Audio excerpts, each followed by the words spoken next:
It's not just dance. It's where I find my expression. Where every step is a word in my story of grace.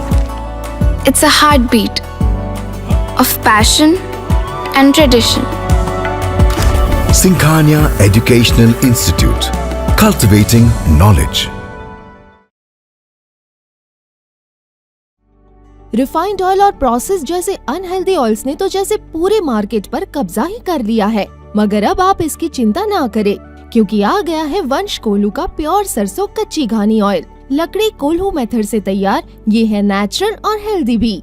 वंश कोल्हू pure सरसों कच्ची घानी oil के साथ। वंश कोल्हू, तेल सही मिलेगा यहीं। चुनावी चकल्लस को लेकर आ रहा है आई इंडिया नेताजी दिन भर में। नमस्कार, आप देख रहे हैं आई इंडिया और मैं हूं डॉक्टर पंकज सिंह गौर। और आई इंडिया के खास शो इलेक्शन फ्लैशबैक के तीसरे एपिसोड में आपका एक बार फिर स्वागत है। तो चलिए आज हम फिर आपको किसी पुराने राजनीतिक घटनाक्रम से रूबरू कराएंगे और आपको बताएंगे कि उस दौरान ऐसा क्या कुछ हुआ था जो आज भी लोगों के जहन से उतरने का नाम नहीं लेता है। कहते हैं राजनीति में कुछ भी असंभव नहीं है। एक दूसरे के धुर विरोधी नेता कब एक साथ एक मंच पर दिख जाएं कहा नहीं जा सकता। राजनीति के इतिहास में ऐसे एक नहीं कई किस्से मौजूद हैं, जिसमें से आज हम चर्चा कर रहे हैं उस जुगलबंदी की जिसने करीब 1.5 दशक पहले इतिहास रचा था। और यह भी जुगलबंदी सपा संस्थापक मुलायम सिंह यादव और बीजेपी के कद्दावर नेता रहे कल्याण सिंह की थी, जो दोनों कद्दावर नेता आज हमारे बीच में नहीं हैं। एक दोस्ती के टूटने का कारण डिंपल यादव की हार बनी थी। यह मौका था 2009 के आम चुनाव का, जब उत्तर प्रदेश के पूर्व मुख्यमंत्री और हिंदूवादी नेता कल्याण सिंह अपने धुर विरोधी मुलायम सिंह यादव के साथ एक मंच पर आए थे। दरअसल बीजेपी से नाराज कल्याण सिंह ने साल 2009 में भाजपा छोड़ी और उन्होंने इसी साल हुए आम चुनाव में बीजेपी के खात्मे की कसम खा ली। कल्याण सिंह ने भाजपा के सफाई के लिए अपने धुर विरोधी रहे मुलायम सिंह यादव के साथ हाथ मिला लिया। यही नहीं, साल 2009 के आम चुनाव में समाजवादी पार्टी के लिए प्रचार की घोषणा कर दी। दरअसल मुलायम और कल्याण की मुलाकात उस वक्त के राजनीतिक चाणक्य माने जाने वाले अमर सिंह ने करवाई थी।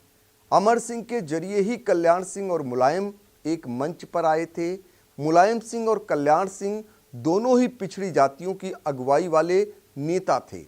दोनों के साथ आने से ओबीसी वोट बैंक एक छतरी के नीचे आता दिखाई दे रहा था। कल्याण सिंह ने अपने बेटे राजवीर के लिए राजनीतिक करियर को आगे ले जाने के लिए बेटे को समाजवादी पार्टी में शामिल करा दिया और खुद समाजवादी पार्टी के लिए चुनाव प्रचार में उतर गए।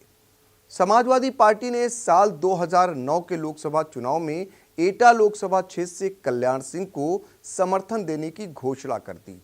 साल 2009 के आम चुनाव में कल्याण सिंह निर्दलीय उम्मीदवार के तौर पर एटा से चुनाव लड़े और एटा की जनता ने कल्याण सिंह को 2,75,717 मतों की माला पहनाई।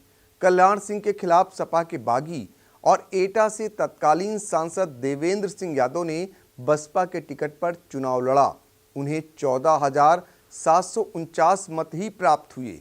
लेकिन इस चुनाव में दिलचस्प बात यह रही कि बीजेपी के दबदबे वाली इस सीट पर बीजेपी 1 लाख के आंकड़े को भी नहीं छू सकी और पार्टी को केवल 88,562 वोट ही मिले। लेकिन मुलायम के एक बयान ने इन दो दिग्गजों की दोस्ती में दरार आ गई। हुआ यह कि साल 2009 के आम चुनाव में कल्याण सिंह एटा लोकसभा से सांसद निर्वाचित हुए और संसद पहुंच गए। लेकिन इसी दौरान अखिलेश यादव के फिरोजाबाद लोकसभा सीट छोड़ने के बाद जब डिंपल यादव ने चुनाव लड़ा, वह हार गईं। इसके बाद मुलायम सिंह जब डिंपल यादव की हार का कारण ढूंढने निकले तो उनके करीबियों ने बताया कि कल्याण सिंह के आने के बाद मुसलमान सपा से नाराज है, लिहाजा मुलायम ने कल्याण की वजह से पार्टी से दूर होते हुए मुस्लिम वोटों को साधने के लिए कल्याण सिंह से दोस्ती तोड़ने की घोषणा कर दी और अपनी इस भूल के लिए उन्होंने माफी भी मांगी। इसके बाद कल्याण सिंह के बेटे राजवीर सिंह ने समाजवादी पार्टी को छोड़ दिया।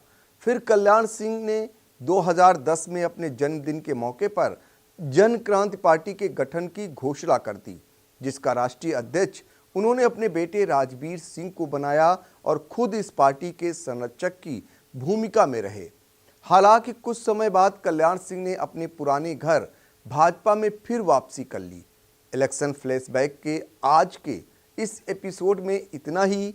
जल्द ही मिलेंगे अगले एपिसोड में एक नए चुनावी किस्से के साथ। देखते रहिए आई इंडिया और हाँ, अपने कमेंट के जरिए ज़रूर बताएं कि और हमें क्या करना चाहिए।